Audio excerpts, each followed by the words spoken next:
পড়ছিলাম তোমার নামে লেখা চিঠি, কলমে নওরিন মুনতাহা হিয়া। পর্ব সংখ্যা 50। গুলির শব্দ শুনে অরণ্য চিৎকার দিয়ে ওঠে।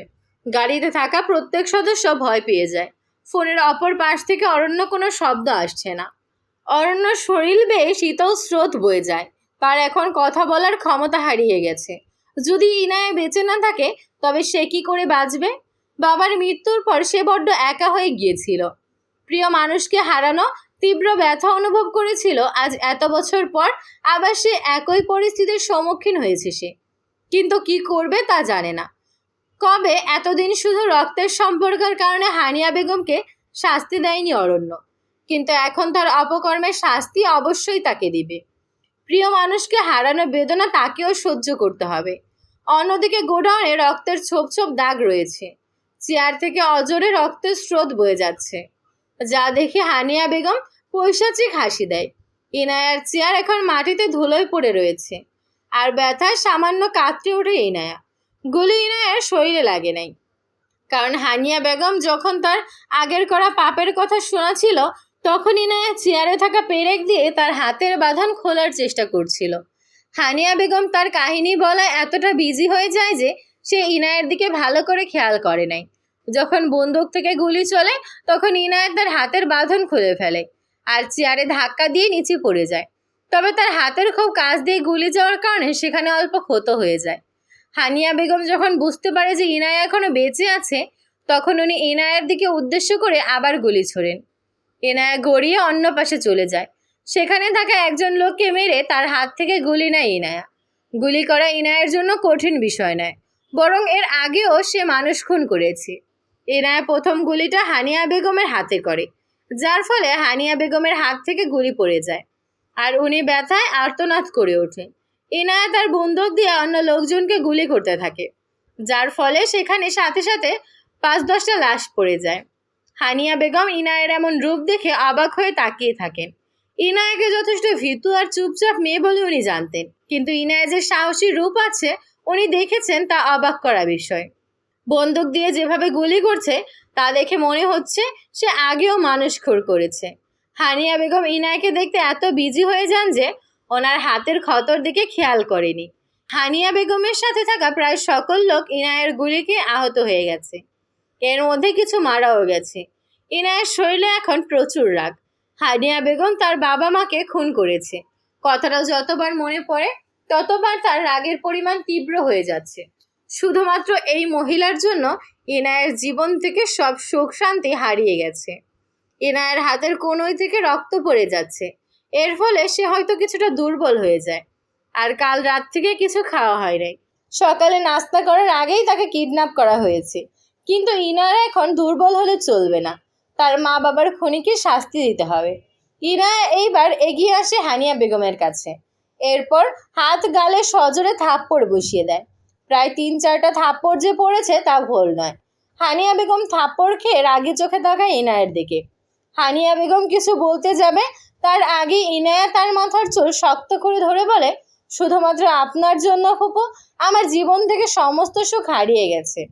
আমার বাবা বিশ্বাস করে তার কোম্পানির দায়িত্ব দিয়েছিল আপনাকে, কিন্তু আপনি কি করলেন? শুধুমাত্র নিজের লোভের জন্য তাকে খুন করলেন। আমার বাবার হত্যাকারীকে শাস্তি আমি অবশ্যই দিব, আর সেটা হলো মৃত্যু। ইনায়া কথাটা বলে হানিয়া বেগমের দিকে বন্দুক তাক করে। হানিয়া বেগম ভয়ে দূরে সরে যান। উনি বলে, ইনায়া তুমি আমাকে খুন করতে পারো না, আমি তোমার ফুপি শাশুড়ি হই, ক্ষমা করে দাও আমাকে ইনায়া। ইনায়া শত কষ্টের মধ্যে মৃদু হেসে বলে, আপনার মতো এমন লোভী মহিলা কারো ফুপি হওয়ার যোগ্য নয়, আর ক্ষমা তো মানুষকে করা যায়, আপনার মতো এমন শয়তানকে নয়। ইনায়ের বন্দুকের ট্রিগারে চাপ দেওয়ার আগেই সেখানে উপস্থিত হয় অরণ্য। গাড়ি থেকে নেমে ছুটে আসে এখানে। ইনায়াকে সুস্থ থাকতে দেখে শক্ত করে জড়িয়ে ধরে অরণ্য বলে, ইনায়া আপনি ঠিক আছেন? কোথাও ব্যথা লাগে নাই তো আপনার? ফুপি কোনো ক্ষতি করে নাই তো আপনার? ইনায়ের শরীর শক্ত করে বুকের মাঝে ধরে কথাটা বলে অরণ্য। ইনায়া নিজের মাঝে জমিয়ে রাখা কষ্ট চোখের পানি বিন্দুর মাধ্যমে প্রকাশ করে।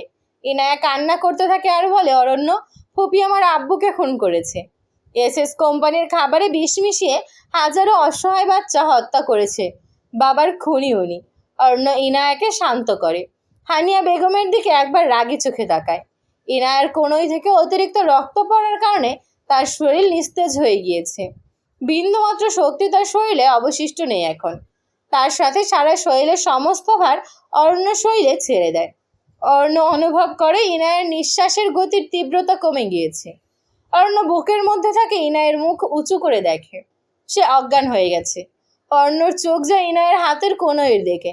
সেখান থেকে রক্ত পড়া দেখে অরণ্য শরীরে রাগ দ্বিগুণ বেড়ে যায়। ইনায়াকে কোলে তুলে নেয়। এরপর গাড়ির মধ্যে নিয়ে বসায়। গাড়ি থাকা বডিগার্ডকে উদ্দেশ্য করে বলে, ইনায়া অজ্ঞান হয়ে গেছে, হাসপাতালে নিয়ে অ্যাডমিট করিয়ে দাও ওকে। আর শোনো, যদি আমার বউয়ের কিছু হয় তবে শুধু হানিয়া বেগম নয়, তোমাদের কেউ খুন করব আমি আসছি। অরণ্য এমন শান্ত গলায় বলা কথাটা শুনে বডিগার্ডরা ভয় পেয়ে যায়। তারা ইনায়াকে নিয়ে গাড়ি করে হাসপাতালের উদ্দেশ্যে রওনা দেয়। অরণ্য এগিয়ে আসে হানিয়া বেগমের কাছে। হানিয়া বেগম ভয় পায়। অরণ্যর এবং শান্ত রূপ কোনো ঘূর্ণিঝড়ের আভাস দিচ্ছে তাকে। হানিয়া বেগম কথা বলার আগে অরণ্য তার ফোন থেকে একটা নিউজ বের করে। এরপর শান্ত গলায় বলে, ফুপি, তোমাকে না বলেছিলাম যদি তুমি আমার ইনায়ের ক্ষতি করো তবে তোমার পরিবারের লাশের দাফনের কাপড় কিনে রাখতে। এই নাও, আমি তোমাকে লাশ দিলাম। এখন কাফনের কাপড় কি তুমি কিনবে না আমি? অরণ্য কথাটা বলে ফোন ছুঁড়ে দেয় হানিয়া বেগমের কাছে। সংবাদ মাধ্যমে স্পষ্ট শোনা যাচ্ছে, লন্ডন শহরের সবচেয়ে বড় ব্যবসায়ী রাফি রায়হান আর তার একমাত্র ছেলে গাড়ি অ্যাক্সিডেন্টে এইমাত্র মারা গেছে। হানিয়া বেগম খবরটা দেখে কান্না করে দেন, কিন্তু অরণ্য শব্দ করে হাসতে থাকে। হানিয়া বেগম বলে, অরণ্য, তুমি আমার সন্তান আর স্বামীকে খুন করেছো, তাই না? ওরা দুর্ঘটনায় মারা যায় নাই। তুমি এত জঘন্য কি করে হতে পারলে?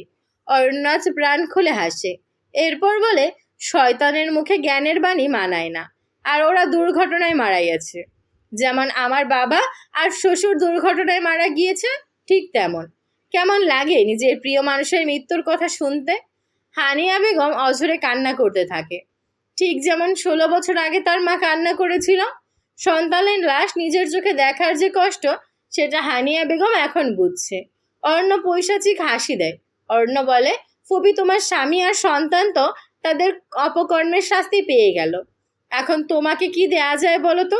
যেহেতু তোমার সাথে আমার রক্তের সম্পর্ক রয়েছে, নিশ্চয়ই বিশেষ কিছু উপহার দেওয়া উচিত, তাই না?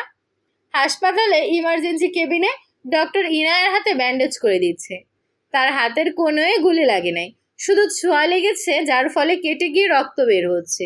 অরণ্য হাসপাতালে এসে উপস্থিত হয়। এখন সে হাসপাতালের করিডোরে বসে আছে।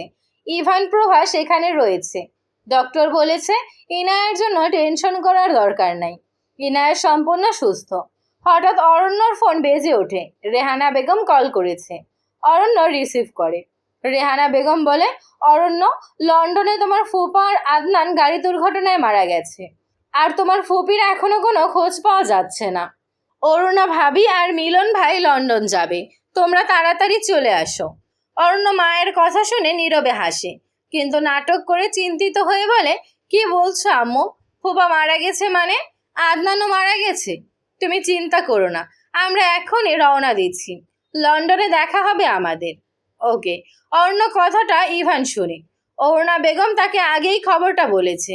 এই দুর্ঘটনার পেছনে যে আসলে কে আছে সেটা হয়তো ইভান জানে, কিন্তু সে চুপ থাকে।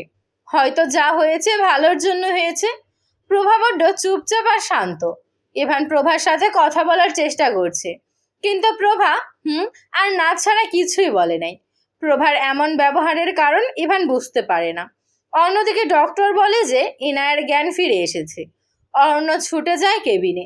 ইনায়া চোখ খুলে অরণ্যকে দেখে ইনায়া বলে, অরণ্য, আপনি ফুপিকে শাস্তি দিয়েছেন? ইনায়ার কথা শুনে হাসে আর বলে, অবশ্যই বউ, আমার বউ আদেশ করেছে একটা কাজ করার, আর অরণ্যরাজ চৌধুরী সেটা করবে না তা কি করে হয়? আর ফুপির সাথে আমার পুরনো শত্রুতা রয়েছে, যার শাস্তিও ওনাকে দেওয়া হয়েছে। ইনায়া খুশি হয়। আজ হয়তো তার বাবা মায়ের আত্মা শান্তি পাবে। ইনায়া অরণ্যকে জড়িয়ে ধরে, বলে, ভালোবাসি আপনাকে অরণ্য, ভালোবাসি, অনেক ভালোবাসি। অরণ্য শক্ত করে জড়িয়ে ধরে বলে, ভালোবাসি বউ তোমায়, অনেক ভালোবাসি। প্রভা এখন ইভানের সামনে দাঁড়িয়ে রয়েছে। হৃদয় তার হাজারো কথা আর কষ্ট রয়েছে, কিন্তু সব কিছু লুকিয়ে রেখে প্রভা বলে, ইভান, আপনারা হয়তো মালদ্বীপ থেকে লন্ডনে চলে যাবেন, কিন্তু আমি আর সেখানে যেতে চাই না। অনেক দিন হলো দেশে ফিরে যাই না, তাই আমি এখন চৌধুরী বাড়িতে চলে যাব। এরপর ব্যাগ গুছিয়ে নিয়ে চলে যাব নিজ দেশে। আপনার আর আমার আর হয়তো কখনো দেখা হবে না। প্রভা কথাটা বলে ইভানকে কিছু বলার সুযোগ দেয় না। সে চলে যেতে চায় হাসপাতাল থেকে। এর আগে ইভান তার হাত ধরে বলে, আপনি আমায় ভালোবাসেন প্রভা? ইভানের কণ্ঠে এমন কথা শুনে প্রভা থমকে যায়। কি বলবে সে? প্রভা শান্ত গলায় বলে, যদি বলি ভালোবাসি, বিয়ে করবেন আমায় প্রভা? সারা জীবন ভালোবেসে যাবেন আমায়?